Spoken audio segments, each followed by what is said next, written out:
Good morning, everybody. It is the day after the debates, the 2024 debate with Harris and Trump. But it is also 9/11. So before I get into that, I want to give a kind of a remembrance to what happened on 9/11.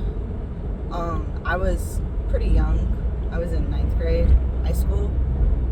And it's where our entire idea of safety and security shattered. I mean, I was young, so that is my perspective, that we had to wake up and pay attention to what is going on the other side of the world. And it definitely did for me. By the time I graduated high school, I was deep in the weeds with understanding foreign policy. I don't think that everyone took it the same way as I did. I didn't personally know any of the Americans that lost their lives that day, but I grieve for them all the same because I love my country and I love the Americans that are here, and I feel like we share such an amazing bond.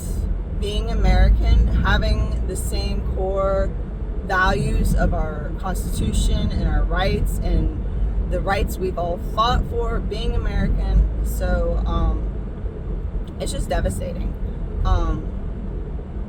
and scary that our intelligence community was either that incompetent or allowed it to happen. That's my take on it. You can disagree with me, but that's my take on it. If you haven't guessed, I'm going to get into politics. I do not have any ill will on any of my friends or family who disagree with me. You can be completely against every single one of my views, and I will still love you. I am telling you that this is just my opinion. So if you don't want to hear my opinion, if you want to stay in the dark, and if you can't not judge me because of my opinion, then you can just leave the video and stay in ignorance, because I do not judge you for your opinion. So I really, really hope and pray that you don't judge me for mine, but I can't help it. I think it is extremely important for us to share. And for us to share our opinions and talk. I think it's become taboo to talk about politics, but I think that is absolutely horrifically wrong. And I am absolutely shocked. Oh, wait, hold on. Bye, guys. The ones that don't want to hear. Goodbye. Love you. All right. Now, listen. I think it's absolutely horrifically wrong that one of the topics, my number one topic, was not brought up at the debate. And I don't quite understand it wasn't brought up. I feel like I'm being gaslit that it wasn't brought up. And, I mean, I don't get why it wasn't. Freedom of speech, our very First Amendment, is under attack in this country. It has been under attack in the West for decades. When I went over to Europe when I was in high school, before and after 9/11, there were certain topics that if you spoke about, as far as World War II topics, that you disputed certain facts about, not even completely denying, but disputed the facts, disputed the way it was told, which you got to understand that people who lived in World War II, I mean, that's not that far off. So the people who actually lived there in Europe, the French who were invaded, the Polish, the German, they were all there. Whether they were the children of the people who were fighting or they were the grandchildren, they all knew people who were actually enslaved or in the camps, or who were propagandized, or all of that. They know it better than anyone. There's so many stories. There's so many different sides. But it was illegal to dispute the common narrative. Jail time. It's not that you get sued. You go to jail. And that was back when I was in high school, okay?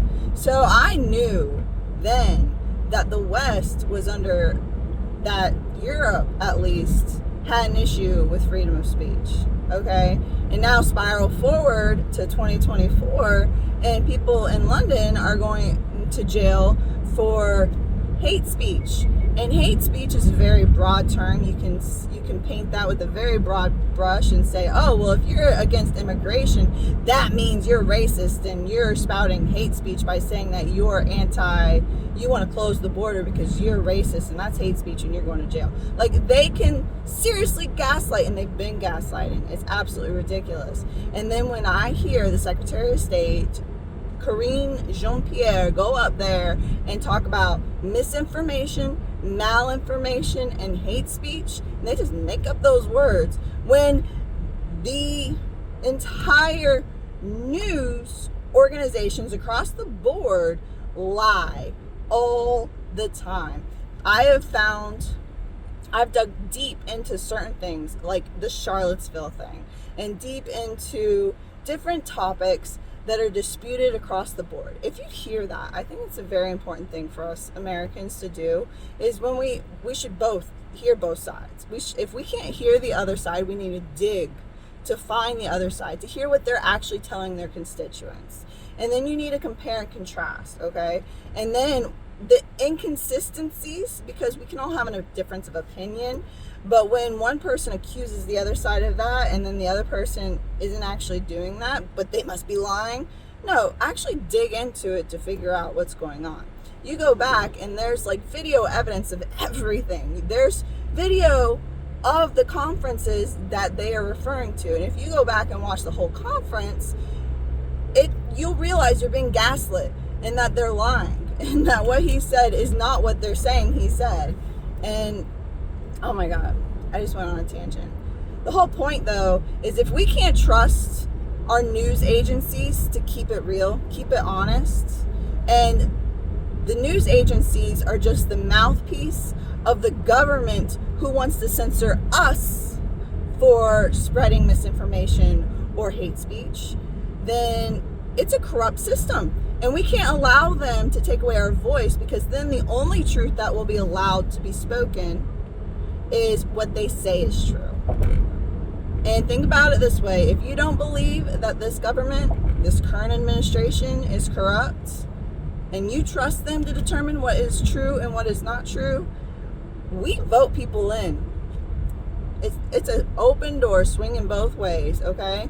So next time a Republican administration comes in there, let's say MAGA doesn't make it and a Republican administration comes in here, a far, far right Republican administration, oh, well, if you say anything against their Lord and Savior, then that's misinformation. You see how that could work?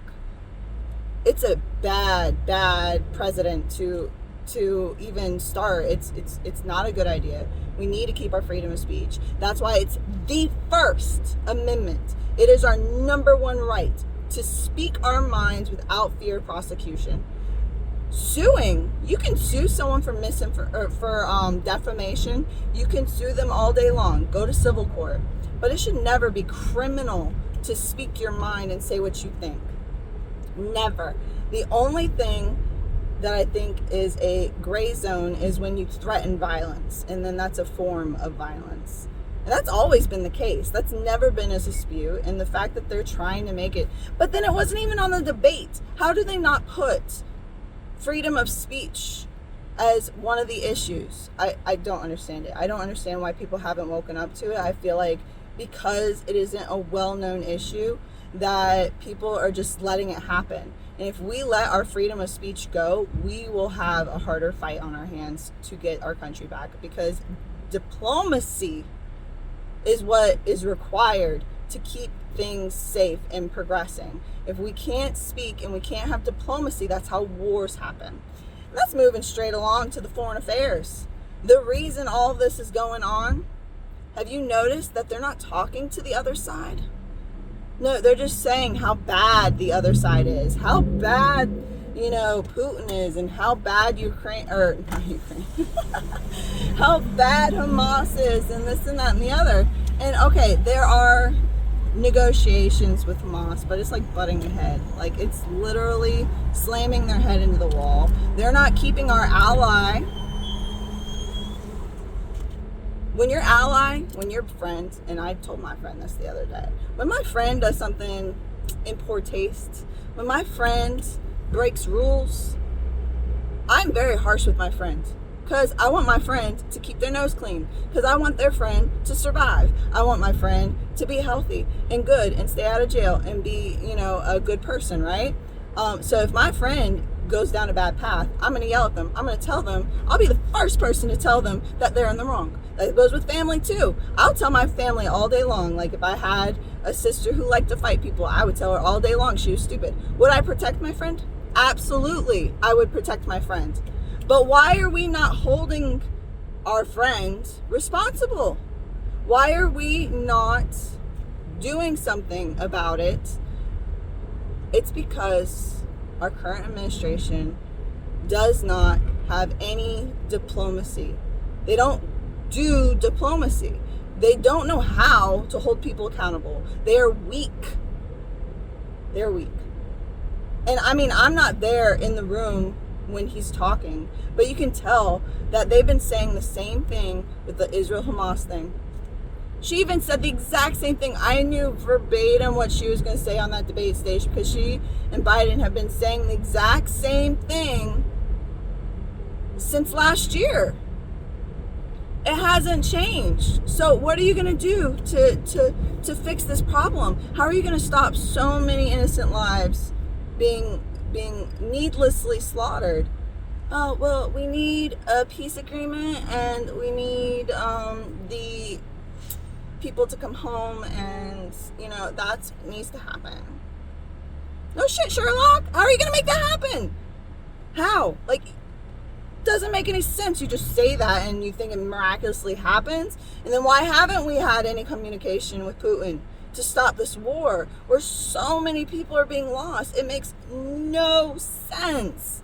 No sense. So they don't do diplomacy. And when you don't speak to your enemy, it only gets worse. I feel like I'm lecturing. I apologize. I was so gaslit last night. I felt so gaslit. The same old tired rhetoric. And then Trump was fighting, literally debating 3 people. Because ABC was not pushing back on her at all. ABC was constantly pushing back on him, to the point where he was literally debating the host. That's not supposed to happen in a debate. And if it is happening in a debate, it needs to be even. And she said a lot of lies, and she was not pushed back on. And I went through the fact checks. Oh my God, the fact checks. See how short they are? She lied so many times, and they are so short. He exaggerated. He exaggerated. The whole thing about the Springfield thing, that's been all over the news. I saw body cam footage of a police officer coming up to a Haitian immigrant who didn't speak any English, who had blood on her face, and she was over a cat, a dead cat. Okay? And he was accusing her of eating the cats. Okay? So this isn't just like something he made up for propaganda. This is something that is actually a rumor with evidence that maybe the city manager has debunked. Maybe it is a debunked. Maybe she was trying to save the cat and it got on her face. I don't actually know. I'm not there. But to laugh at him and act like this isn't a national story that has been going viral is absolutely ridiculous. And it should be looked into. And she acts as if like, oh, he's just making this up. It's nothing. Like, no, like if you really have debunked it, if you know for a fact that it's been debunked, then explain. Where did the body cam footage come from? Why are these people, all of these citizens, going to the city hall and complaining about their pets going missing and seeing beheaded ducks in the hands of migrants? Migrants are just walking along with a beheaded duck. Like, I watched some of the city hall footage and I was shocked. And it's just a culture thing, I'm sure. It's a difference in culture, and I don't know. Are they giving the migrants enough food? Like, and I guess these aren't actually migrants. These are temporary protective status people. So I think they actually end up going back when their country calms down. So it's like a refugee camp. That was my understanding of it. I could be wrong, but I don't think it's permanent. But regardless, to spin 20,000 migrants compared to a town of like just over 50,000, that's a huge influx of people, a major culture shock. I mean, and I know about culture shocks. I went to a school that had a culture shock of 2 different high schools being rezoned, both named E High, and we were at each other's throats because who was the best E High? I mean, let alone 2 different groups of people who don't even speak the same language and are from completely different types of worlds. Like, Haiti has been a failing nation for a long time. They've had to live a post-apocalyptic society for a long time. They're not used to calm, normal worlds. They're not used to it. They believe in voodoo. They have all kinds of crazy things that they've had to do over the years to protect themselves from such a harsh living circumstances. And it's a major clash to our super comfy lives. I mean, it makes me sad for them, but at the same time, our citizens are number one. The government works for the citizens. They don't work for the world. We are not supposed to be a world empire, okay? And it feels like we're being controlled by globalist empire people who are doing what's best for the world, and they don't give a crap what we think as little citizens of one country, okay? No, our government should not be used in such a matter. And if our government is controlled by such a global oligarchy, then we need to release our government from their hands, because they should put Americans first. American government should put Americans first. I mean, it's quite simple. I don't understand the problem here. Guns. Democrats are always trying to take our guns. Okay, she says she has guns. Okay, so he says she wants to take our guns. She says, I'm not taking anybody's guns. Okay, but you are for legislation of limiting what types of guns people can have. Oh, well, yeah, that's all he's talking about. It's just sound bites. Okay, she's literally for legislation to get rid of certain people's guns. They're also for legislation to be able, at a moment's even just suspicion of wrongdoing, being able to take it away, like red line laws. Which, I mean, I'm on the fence of being okay with or not. Like when the FBI goes in and investigates someone for threats, I think that would be a perfectly good opportunity, perfectly good time to remove said individual's guns. Like the latest Georgia shooting, the FBI literally visited that kid in May for making threats to blowing up his school or shooting up his school. And yet they did nothing. They didn't take his guns. They didn't charge him. They did nothing. And then the kid went and did it later that year. Like, was that allowed to happen? Or was that just bad coincidence? See, and this is what happens when you can't trust your government. You start to suspect them of everything. And that's not healthy either. It's like when COVID happened. And a huge portion of the population, pretty big portion of the population, refused to get the COVID shot because they didn't trust the government.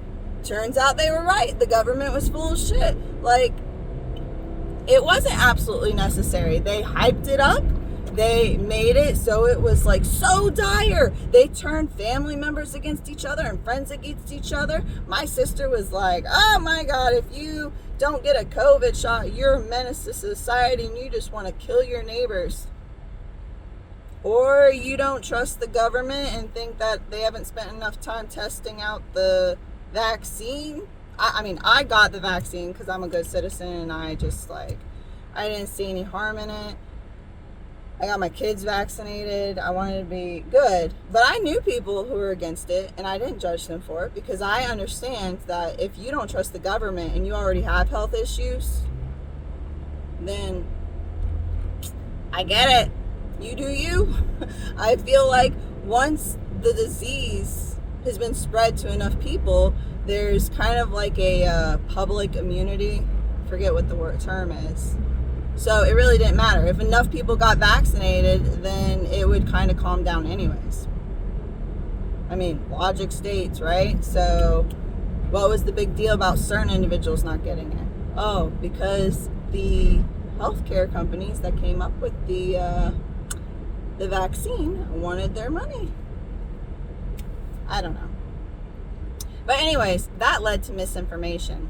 And now there's this huge push to silence those who spread misinformation. So the people who were like, dude, these vaccines haven't been tested enough, I think that people should wait. Oh, you need to take them down off the social media platforms because that's misinformation. We can't all just have our own opinion and voice. There were people, professors, who were saying that. There were doctors who were saying that. My friend went to her doctor, and her doctor said, I wouldn't do it if I were you.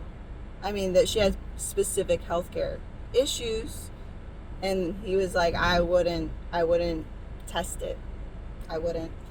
But anyways, moving on. I know this is a long rant.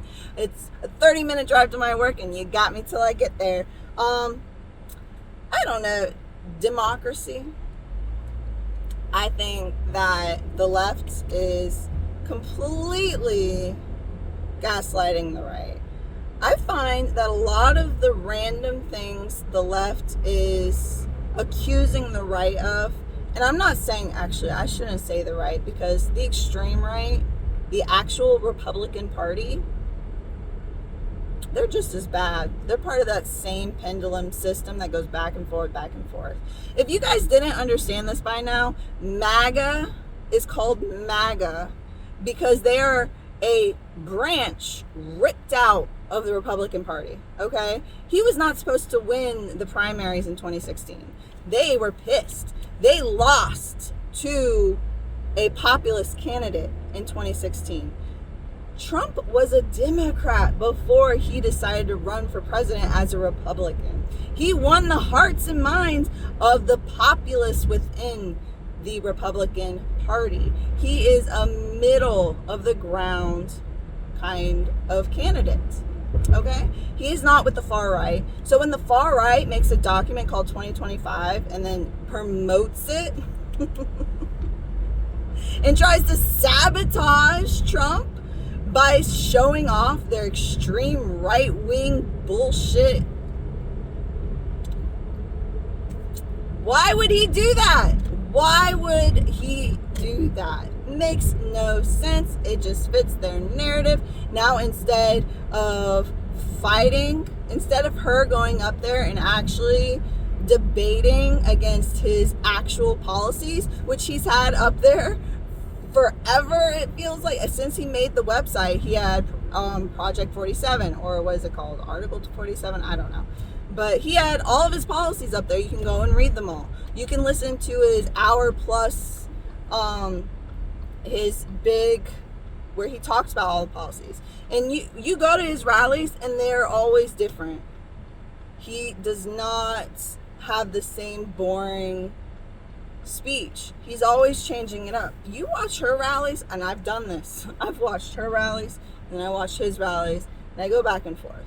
I watch all the news stations because I want to know what other people are thinking, right? And she literally repeats the same lines. They've had her next to each other, talking in unison, word for word, all. I think they've changed recently. She's mixed it up, but it's garbage. Absolutely garbage. But anyways, her being installed the way she was installed, the way I thought it was shady that they weren't having real primaries against Biden. Florida didn't even have one for the Democrats. I feel like the Democrats could have found a better candidate. And if the Democrats would have found a better candidate, they could have gone up against Trump and actually had a good fighting chance. Now we're stuck with someone who is communist ideals, who, I mean, it really doesn't even matter that she has communist ideals. She's like extreme socialist when it comes to the economy. And she's very authoritarian. She feels like the government should just be able to enforce anything, taking patents from people. And I mean, she's very authoritarian. Her way or the highway. That's her prosecutor coming out. She feels like she can prosecute her opponent. I mean, if you haven't been able to connect the dots, I get it. Like if I were on the other side and it was a politician that I didn't like who was getting prosecuted 10 ways till Sunday, it would be hard for me to admit that it was all fraudulent. It would be hard. But if you're really honest with yourself, yeah, it is really bad. Really, really bad. And then she's up there now, and she's had no vote so far. It's been just making phone calls and being like, okay, listen, you voted for my boss, and now my boss is gone, and he's not going to do it anymore. So you got to put your support behind me because Orange Man bad, okay? Orange Man bad, so vote for me. No. And then she goes up there and she starts spinning stories trying to connect to your emotions about this and that. It's just not working on me. And then my absolute last issue is abortion. I think it was a part of the debate. I don't think it should have been part of the debate. I think that it was never the law of the land. It was part of Roe v. Wade. It was in the Supreme Court. No pun intended. The Supreme Court is the one who voted it down. So now the states have to deal with it. Here's my take on it, okay? Let's not even get into the weeds of whether we're pro-life or pro-choice, okay? Let's not get in the weeds that maybe we should find somewhere in the middle. Just saying. But maybe we should ban the extremes on one way or the other. Maybe. I don't know. But here's what I do know. That something that controversial, where 50% of the country is pro-life and 50% of the country is pro-choice, okay? When it's that controversial, it has no place in the federal government. When we have elections, we need people to be focusing on foreign affairs. We need people focused on preserving our Constitution. Freedom of speech, freedom to arm ourselves and protect ourselves with guns, okay? We need to protect our rights in this country. And we need people to recognize that we have a border for a reason. We need to keep our doors locked. We need migration. I am 100% for migration. I absolutely love diversity. I think it's essential. It's a core building block of who we are as a nation. But this massive flood of immigrants coming across, first of all, it's not good for them. We don't actually have the resources to take care of them. And they are suffering. They are actually suffering. And we are suffering because of this crisis. And I feel like it was a publicity stunt. I think they did it because they have an agenda, and they've had an agenda their entire life. And Biden wanted to push it through to make sure that they got it done before the end of his lifetime. So he pushed it through.